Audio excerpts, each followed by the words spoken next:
what was the most shocking result of the college football weekend?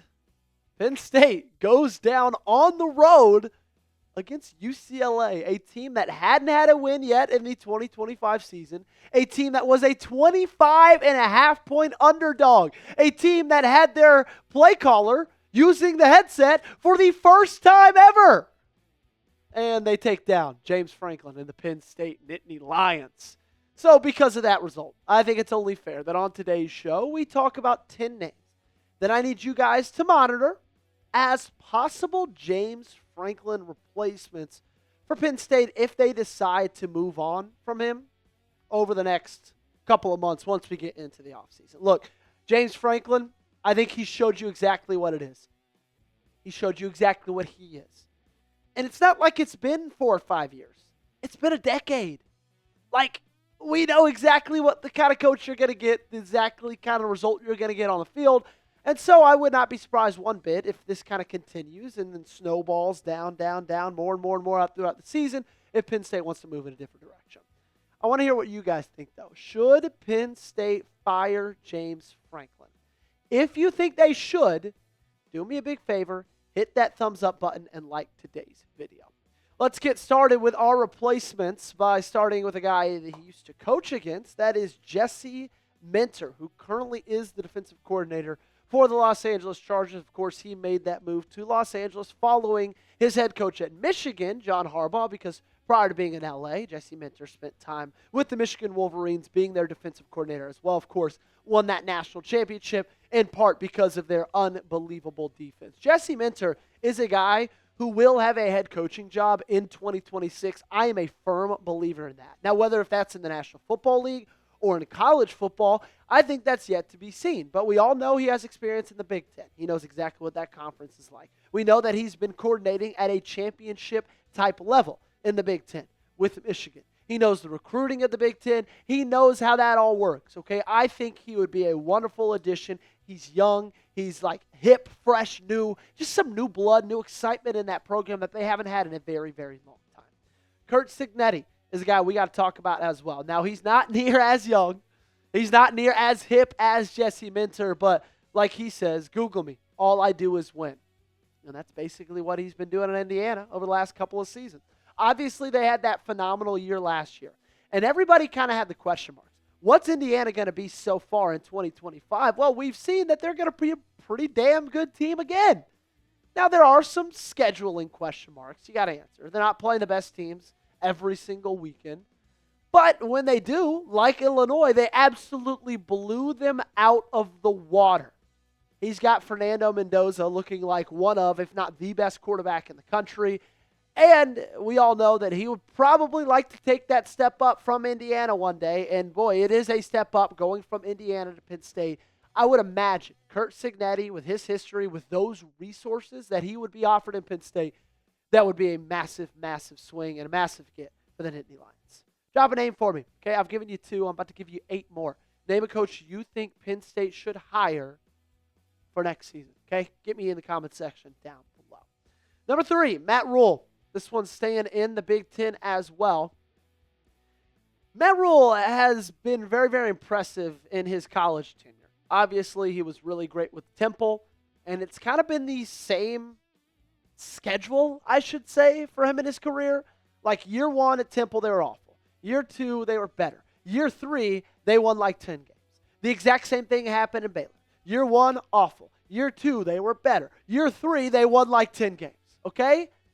Now, this is year 3. So will the rule come into effect for Nebraska? So far, it's looking like they are a much, much better team than anything we've seen from Nebraska since, like, what, the late 90s?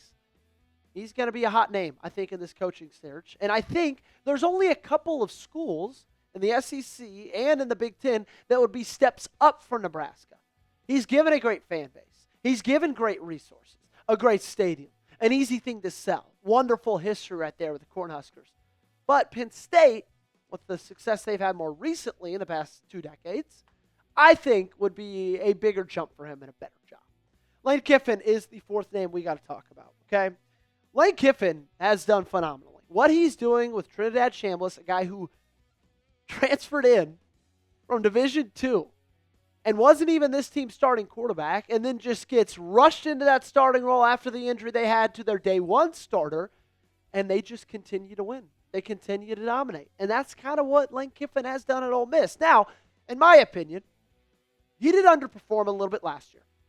They had loads and loads of NFL talent on that roster. But still, man, I think Lane is kind of speaking for himself over this past half decade or so. And sure, a lot comes with Lane Kiffin. You get the trolling. You get the social media aspect. Does that fit into Penn State's motto? Does that fit into Penn State's brand?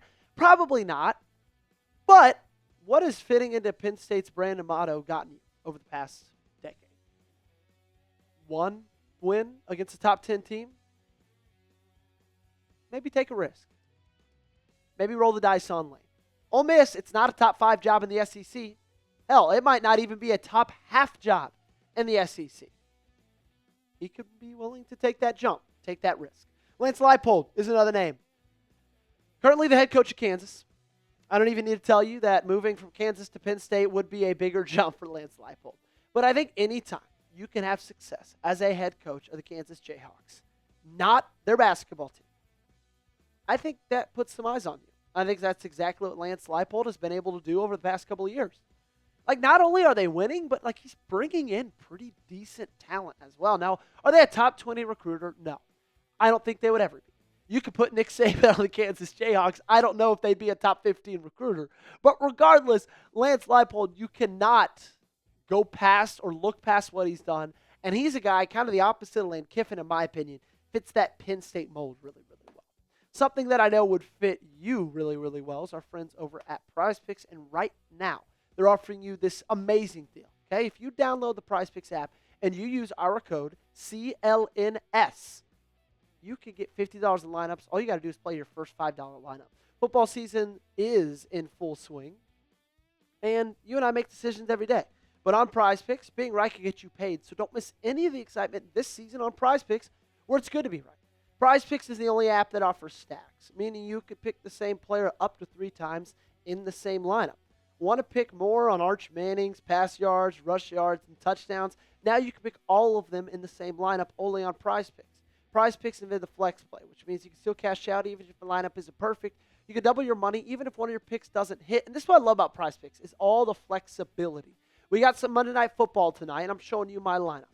Give me the more on Brian Thomas, 56.5 receiving yards. Give me the less on 8.5 rush attempts for Kareem Hunt. The less on Travis Kelce, 41.5 receiving yards. And the cool thing is, if you flex play that, like I was talking about, only 2 of those have to hit for you to win your money. So download the PrizePicks app today. Use code CLNS to get $50 in lineups after you play your first $5 lineup. That's code CLNS to get $50 in lineups after you play your first $5 lineup. Link to this promo is in the comments and description of today's video. PrizePicks, it's good to be right. The question is, do they want to repeat history? Penn State fans, are you interested in taking another risk, rolling the dice on another Vanderbilt head coach? That's what got you to this point. You did that with James Franklin, but Clark Lea is a name we've got to talk about. Because kind of in the same breath as Lance Leipold, anytime that you've got Vanderbilt having the full attention of the Alabama Crimson Tide, and not just their head coach and their team, but the fan base and hell, the country as well, that is a massive testament to what you've been able to build at a program in a conference that people all thought was just going to be thrown to the wayside, cast aside. Hell, there were talks of Vanderbilt being relegated over the past couple of years. Clark Lea's got those boys playing really well. Now, I have my own personal opinions on Diego Pavia. I'm not going to let those affect this segment whatsoever. But still, you cannot look at what Clark Lea has done with the Commodores over the past 4 seasons and not be impressed by it. He's also a guy, I know we say this, and we've talked about this already today, he fits that Penn State mold, man. He's tough. He's disciplined. He's a strong coach. And I think he'd be a good hire by Penn State. USF's Alex Golesh, current head coach, and he got a ton of coaching buzz after he beats Florida on the road, takes down Billy Napier. That was a massive, massive game. And USF is a phenomenal team. It's a phenomenal squad. And he's recruiting at like a top 40 level at USF. That's incredibly impressive. He comes from the Josh Heupel coaching tree, basically wide splits, really quick tempo. You're going to score a ton of points. And I think that's something that could be a little bit refreshing for Penn State, who has, let's just face it, kind of struggled to score a lot of points and struggled to get out of Drew Aller, what I think a lot of people wished and hoped they get out of Drew Aller. Alex Golesh, he's a guy, in my opinion, kind of like Jesse Minter. He will, not might, will be a head coach for a Power 4 team in 2026. Jon Gruden, he's a name we talked about a lot. I got to keep putting him on here. Currently doing work with Barstool. Hasn't been a head coach since he got fired from the Las Vegas Raiders. But, man, this is a guy who's talked about he's wanting to get back into the coaching game. Now, he said specifically in the SEC. He said, I would love to coach in the SEC.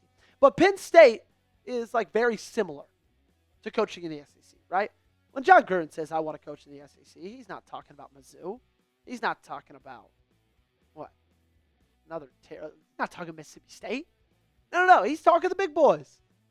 Well, Penn State's a big boy and just as big of a conference, right? Jon Gruden, I think if they were interested, he would be interested. I want you to tell me, you think Jon Gruden will ever be a head coach again? Or do you think he's just kind of cash his checks from Barstool, put out videos on YouTube, put out videos on social media, unbox clothes? Is that what he's doing for the rest of his life, or will he put the headset on? You let me know in the comment section. Matt Campbell, head coach at Iowa State. I believe he's a guy you got to talk about. Matt Campbell has done very impressive things with the Cyclones. Now, obviously, they lost a game. You don't want them to lose this last week to Cincinnati. Yeah, that's obvious. But guess what? So did Penn State. Coaches lose games from time to time. And Matt Campbell's won a hell of a lot more than he's lost over the past couple of seasons. And he's doing something with Iowa State that not a lot of people, I think, thought it was possible to do with Iowa State. Possible to do with a program. Now, he does play in the Big 12. Not the strongest competition in that conference, but still, Matt Campbell is a hell of a head coach, and he's done a lot of really great things with the Cyclones. Eli Drinkwitz, the last guy we've got to talk about, the head coach at Mizzou, recruits at an elite level, has his guys play at an elite level, and he does something in a conference as one of the bottom-tier schools that, like I've said about a lot of these guys, it's really impressive, and it gets your eyes on. Look, I can promise you, if Mizzou continues to win, Eli Drinkwitz will not retire as the head coach of the Mizzou Tigers. He will see greener pastures. And I'm talking greener as in better for him, and also greener as in money. If he continues to win at Mizzou, they're going to keep throwing dollar bills at him. Penn State might be that team to do so, and he might take that jump. That's going to do it for today's show. Appreciate you guys for tuning in, hanging out with us. Make sure you subscribe to the channel, youtube.com/chatsportstv. And if you haven't liked the video, do that as well.